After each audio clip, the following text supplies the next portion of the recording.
The Scream. The most influential artists throughout art history contradict common norms in cultures to express themselves freely with passion originating from their interpersonal selves, creating the known brilliant work of their time. One of these great painters was the Norwegian Edvard Munch, with his most prized piece of work, Scream. Although passionate about his theories in expressionistic art, Munch suffered psychologically, emotionally, physically, and had an extremely tense relationship with his father. Not only were his connections to his father strained, but also his love life, family, and immediate surrounding society. His art portrays his emotional state through the distraught faces of individuals, drawn in unrealistic expressions, creating an unsettling but truly honest feeling on the canvas. This brings me to introduce his most famous painting, The Scream. The painting was created in 1893 with replica versions in various media including oil, tempera, and pastel on cardboard, and one lithograph in 1895. The painting holds an agonized figure under a blood-red sky in the Norwegian hill Ekberg. Edvard Munch states his inspiration for this depiction from a scene walking amongst two friends. I was walking along a path with two friends. The sun was setting. Suddenly the sky turned blood red.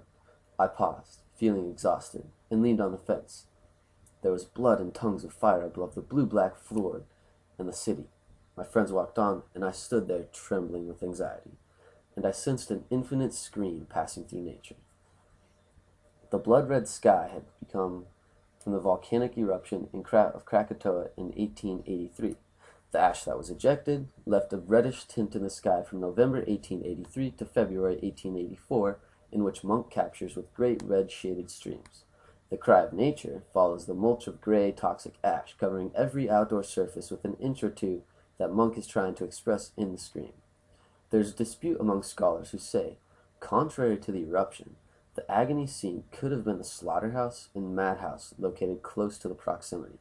Munch's sister had been interned in the Ekberg Mental Hospital at the time near the foot of the hill in which his paintings are perceived. The scream has also become incredibly prominent in modern pop culture. Many advertisings, comics, and Halloween masks have been influenced by the Scream. The murderer in Wes Craven's Scream horror movies wears a mask representing the same agonizing scream seen on the figure's face. During the administration of G.H.W. Bush, there were posters of Scream with the caption President Quail, proving just how popular it had become.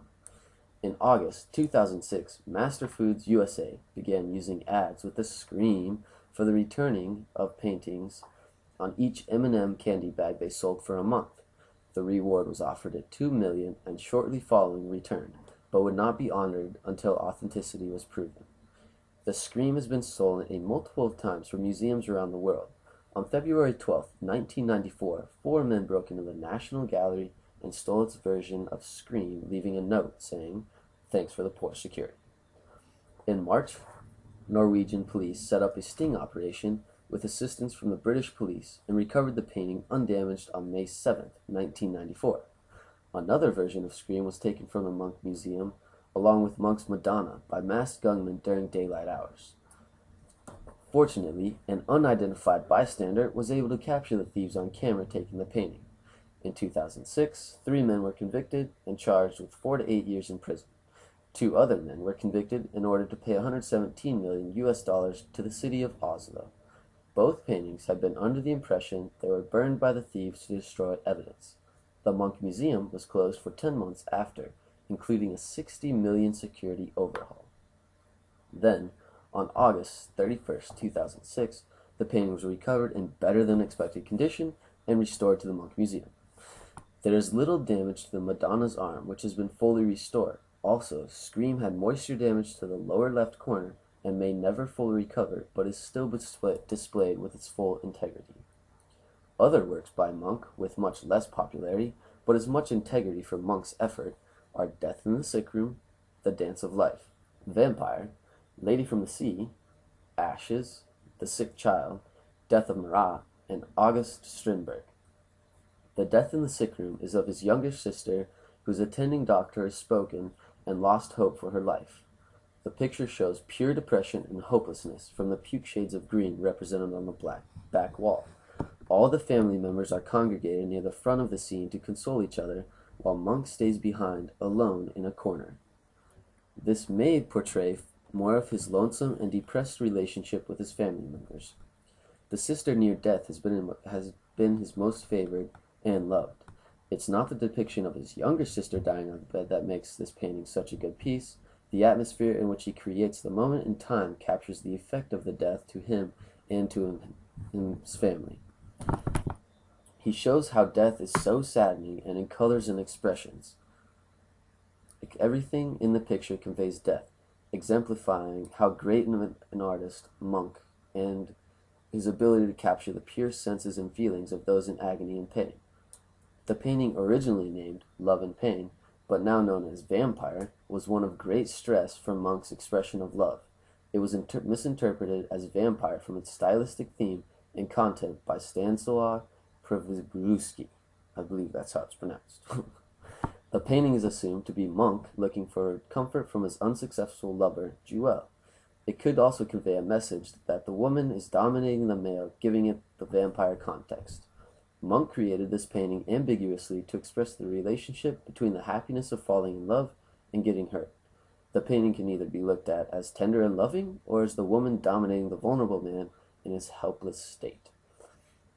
We could also see the painting for its vampire subjection, having sensuality, creating a union between love and pain and being a vampire.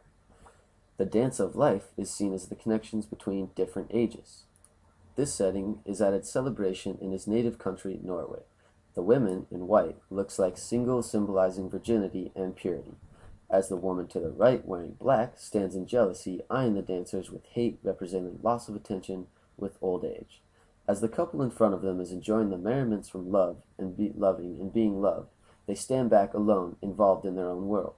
Monk once said, "Illness, insanity, and death were the black angels that kept watching over my cradle, accompanying me all my life."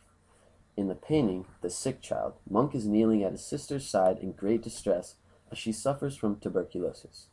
The woman in the painting is shown to be patiently waiting for the death, but at the same time, you can see her deep suffering from the illness. Monk portrays these emotions perfectly based from the suffering he had to bear his little sister go through. The colors and textures captured by these paintings stop time in an almost infinite gaze of agony from Monk's earlier life.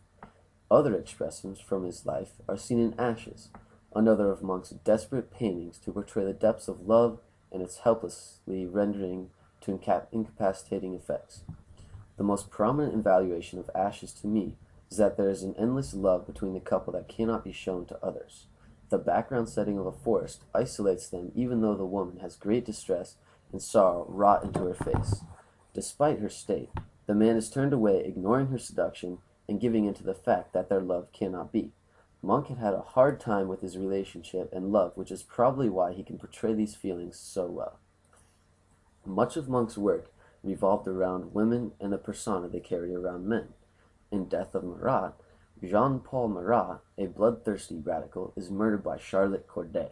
The assassin had given Marat a letter used to get herself into the apartment and then murdered him. Corday's face is not one of murder or remorse for being a killer, although it is an expressionless face saying that the murder was necessary and she accepts it. Even the way Monk portrays her body language is the audience able to catch how she cannot be read or expressed. Through all of Monk's many paintings, he is able to express the moment perfectly in which the feelings of the individuals were experiencing. Many of his emotional paintings come from vivid colors stretching back and forth across the canvas, proving how distraught he was psychologically.